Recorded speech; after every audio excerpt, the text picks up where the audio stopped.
Buenas noches, televidentes. Al fin llegó el día tan esperado de la semana. Como bien se avisó desde el inicio de la semana, hoy se tendrá un reportaje especial sobre uno de los acontecimientos más resaltantes que se dieron en el país, el oncenio de Lechía. Para ello tendremos como invitados especiales a una historiadora y a un economista. Antes de pasar con las entrevistas, hablaré un poco sobre quién fue Leguía y por qué es un personaje importante en la historia del Perú. Augusto Bernardino Leguía y Salcedo nació el 19 de febrero de 1863 en el pueblo de Lambayeque. A sus 15 años fue parte del ejército de reserva hasta que presenció la derrota y se dedicó a la actividad privada. Asimismo, su matrimonio con la aristocrática Julia Swain Mariátegui en 1890 le abrió las puertas a ser parte del grupo de la oligarquía, llegando así en 1908 hasta 1912 a la presidencia. Sin embargo, fue desterrado, pero unos cuantos años más tarde regresó a la presidencia en 1919 con la idea de la patria nueva, que él sería quien resolvería los problemas del país y los llevaría a la modernización.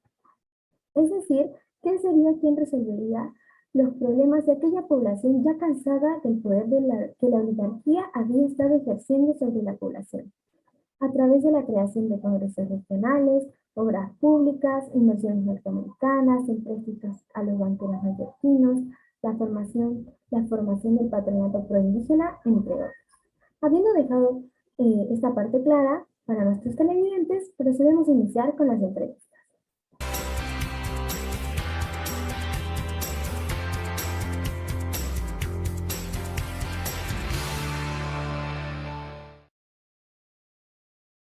Muchas gracias por la presentación, compañero Slomit. Yo soy Sebastián Manrique y es un honor para mí poder estar acá entrevistando a la historiadora Gabriela, que lleva muchos años de su carrera estudiando la historia del Perú. Un placer tenerla con nosotros el día de hoy, historiadora Gabriela. Igualmente, gracias por invitarme. Bueno, empecemos con las preguntas. Teniendo en cuenta que Leguía ya había tenido un primer gobierno en el país años atrás, ¿cómo cree que los peruanos de esa época veían a Leguía antes de entrar al poder por segunda vez? Se podría decir que para su segundo gobierno, Leguía venía con una idea revolucionaria distinta a la de su primer gobierno, empezando por terminar con la oligarquía.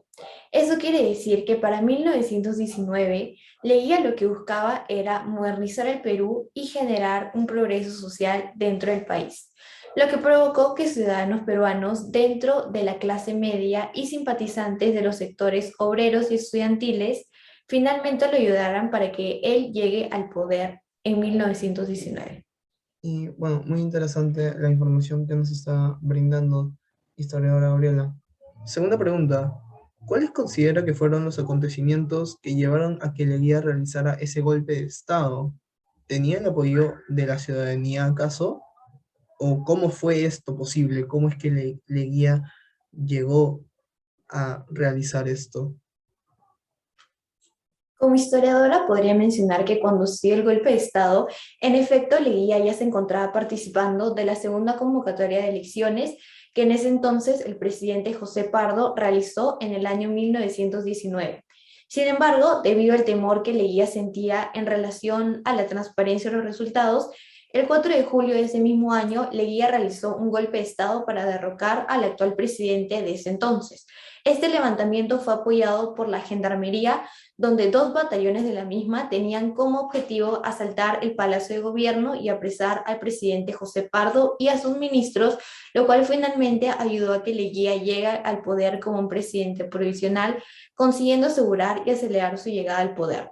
Ya Leguía en el poder como presidente provisional de la República, en sus medidas de transformación para la sociedad peruana, él siguió teniendo el apoyo de la Gendarmería, al igual que el de la clase media del sector indio, el cual en su momento era el sector más marginado del Perú. Siguió teniendo el apoyo de esos sectores, ya que Leguía desde un principio se intentó acercar a esos grupos a través de su política de transformación y sus discursos en los cuales resaltaba este repudio hacia la oligarquía y la necesidad de un cambio, lo que ocasionó que en este golpe de Estado estos grupos lo apoyen y le den el respaldo para realizar dicho movimiento, el cual era el golpe de Estado. Ok, y la tercera pregunta para usted sería, ¿considera que durante este periodo, el oncenio, comparado con anteriores, fue la etapa más resaltante del proceso de urbanización en el Perú?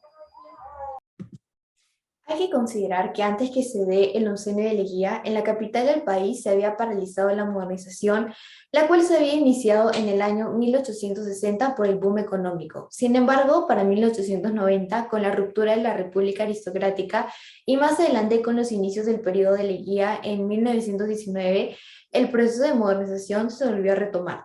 Debido a que en el año 1890, posguerra del Pacífico, el objetivo de las industrias existentes en ese periodo de tiempo se centraba en la extracción de minerales para su posterior exportación en la capital. Del mismo modo, para el periodo de 1912 hasta 1914 hubo un crecimiento de población en la capital, por lo que el gobierno promovió la construcción de viviendas populares.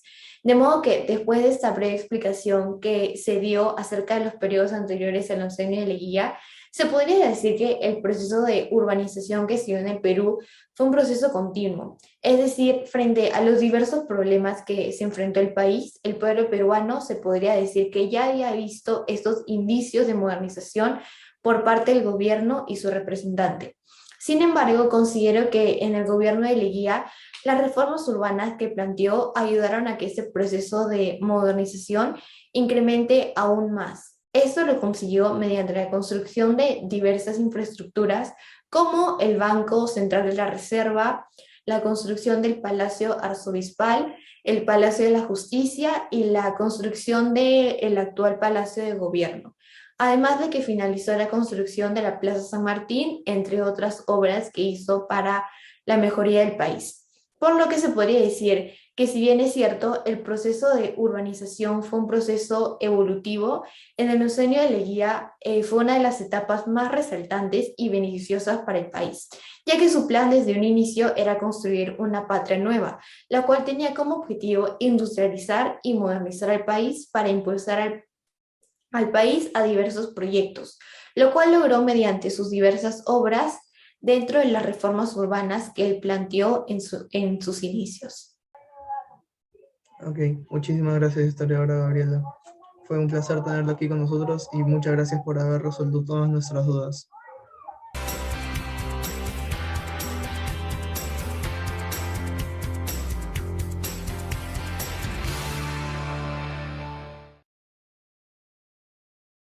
Bienvenidos nuevamente a la sección de entrevistas.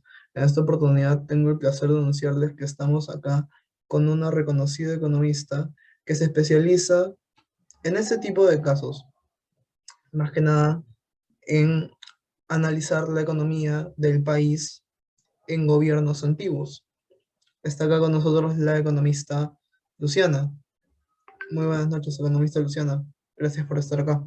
Muchas gracias. Es una alegría estar aquí nuevamente y hablar de estos tipos de temas tan importantes para la población peruana. Y bueno, totalmente de acuerdo. A continuación hay unas cuantas preguntas.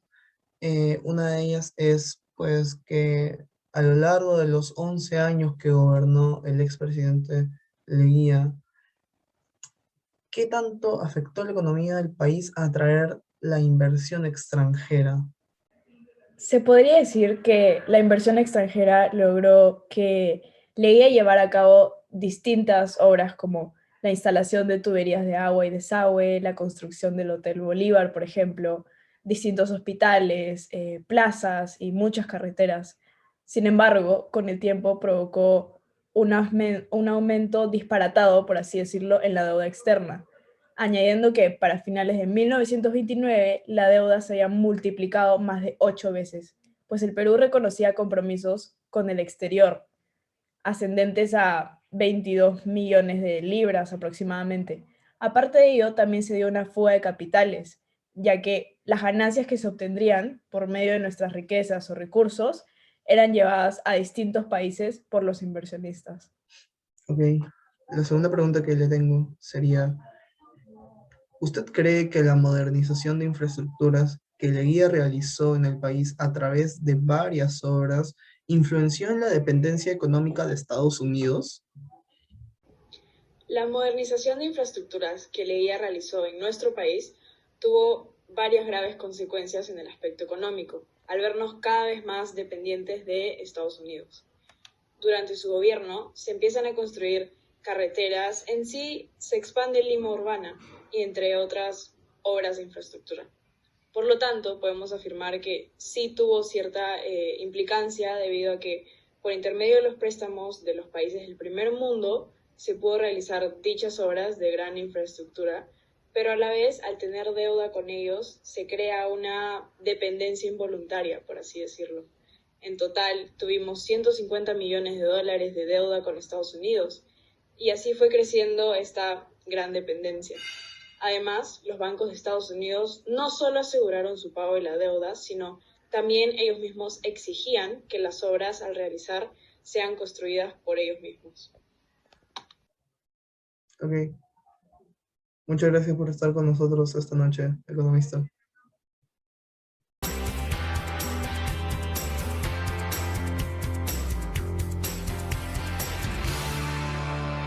Como pudieron darse cuenta, el reportaje de hoy ha sido fundamental para que la población se mantenga informada de lo que sucedió en estos años, lo que aportó al país y qué consecuencias produjo. Definitivamente, su justificación para mostrar el éxito de su gobierno fueron las obras públicas, pero interiormente el país se encontraba inestable.